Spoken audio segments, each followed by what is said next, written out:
வெற்றி நமதே, ஊர் எமதே. தேசிய மக்கள் சக்தி.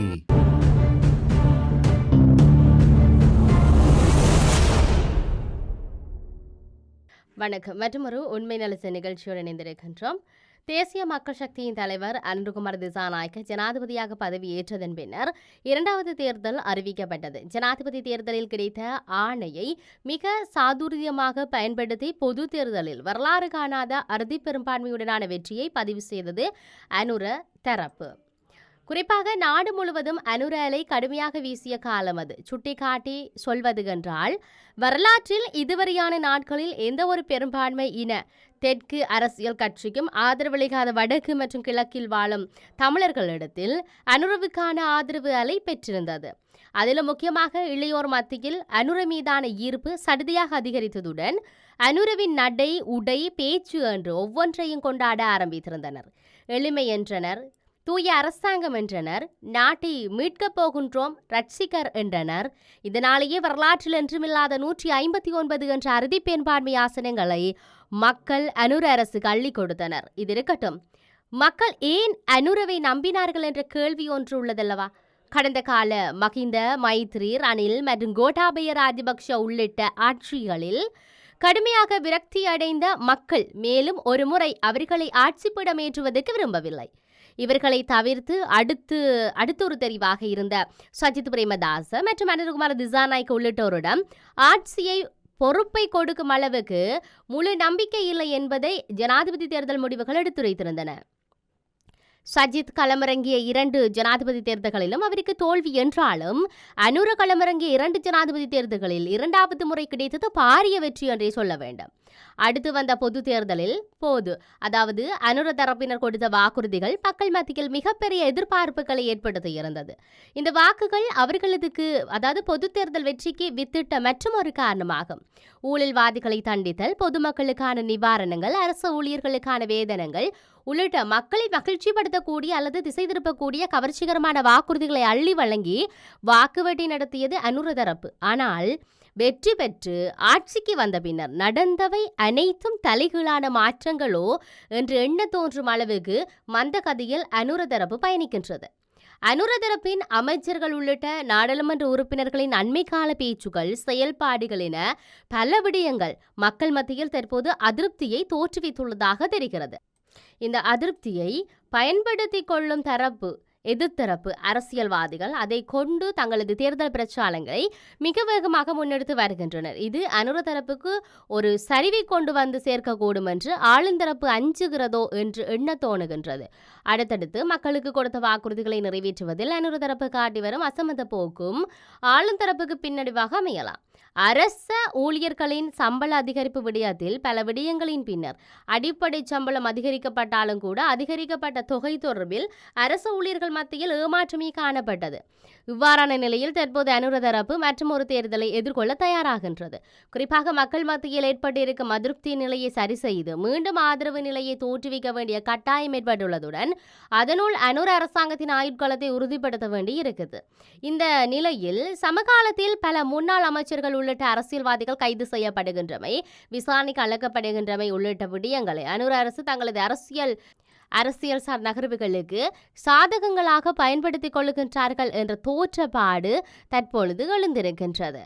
முன்னாள் அமைச்சர்கள் சிலர் அடுத்தடுத்து கைது செய்யப்படுகின்ற சிறைவாசம் சென்ற நிலையில் பொதுவழியில் உரையாற்றிய ஜனாதிபதி அனுர எதிர்வரும் நாட்களில் சிறைக்குள் ஒரு நாடாளுமன்ற அமர்வை நடத்தலாம் போல என்று நக்கல் தொனியில் குறிப்பிட்டிருந்தார். இது ஒரு நகைச்சுவை கருத்தாக பார்க்கப்பட்டாலும் மக்களிடத்தில் அந்த கருத்து செல்லும் போது பல ஊழல்வாதிகளை எமது ஜனாதிபதி சிறைக்கு அனுப்பிவிட்டார் என்று சொன்னதை செய்து காட்டிவிட்டார் என்ற உரிய தோற்றப்பாடு ஒன்று மக்கள் மத்தியில் ஏற்படுகிறது. குறிப்பாக முன்னாள் ஜனாதிபதி ரணில் விக்ரமசிங்க லஞ்ச ஊழல் ஒழிப்பு விசாரணை குழுவுக்கு அழைக்கப்பட்டு 3 மணி நேரம் 10 பக்கங்களுக்கு அவரிடம் வாக்குமூலம் பெறப்பட்டது. முன்னாள் ஜனாதிபதி ரணில் மீது மத்திய வங்கி பிணைமுறி மோசடி உள்ளிட்ட பல்வேறு குற்றச்சாட்டுகளை சுமத்திய அரசாங்கம் தற்போது ரணிலை அழைத்து விசாரணை நடத்தியமை ஊவா மாகாண முன்னாள் முதலமைச்சர் சாமரசம்ப தசாநாயக்க மீதான குற்றச்சாட்டு ஒன்று தொடர்பிலாகும். இங்கே முன்னாள் ஜனாதிபதி ரணில் விக்ரமசிங்கவை விசாரணைக்கு அழைத்து அவரிடம் 3 மணி நேரங்கள் அரசாங்கங்கள் வாக்குமூலம் பெற்றுள்ளது கடந்த அரசாங்கங்களில் இப்படி ஒரு போது நடந்ததில்லை. அனுர தரப்பு சொன்ன அனைத்தையும் நிறைவேற்றுங்கள் என்றுதானே, அதாவது அரசாங்கத்துக்கு சார்பாக ஒரு மனநிலைக்கு மக்கள் தள்ளப்படுகின்றார்கள். இங்கு எதற்காக என்ன காரணத்துக்காக விசாரணைக்கு அழைக்கப்பட்டார்கள் என்பதை விட ஜார் ஜார் அழைக்கப்பட்டார்கள் என்பதே மக்களுக்கு மிகப்பெரியதாக தோற்றமளிக்கிறது. விசாரணைக்கான காரணத்தை விட இங்கு அழைக்கப்பட்டது ரணில் என்பதே மக்களிடத்தில் விரிவாக சென்று சேரும். இந்த நிலையில் முன்னாள் அமைச்சர்கள் கைது மற்றும் அவர்கள் விசாரணைக்கு அழைக்கப்பட்டார்கள் என்ற ஒரு மாயையை காட்டி அனுர தரப்பு தங்களது ஆதரவு வட்டாரத்தினை தக்க வைப்பதும் விரிவுபடுத்துவதும் முயற்சிக்கின்றதா, இதனை கொண்டு வாக்கு வேட்டைக்கு ஆயத்தமாகிறதா என்ற ஒரு கேள்வி பரவலாக எழுந்தது.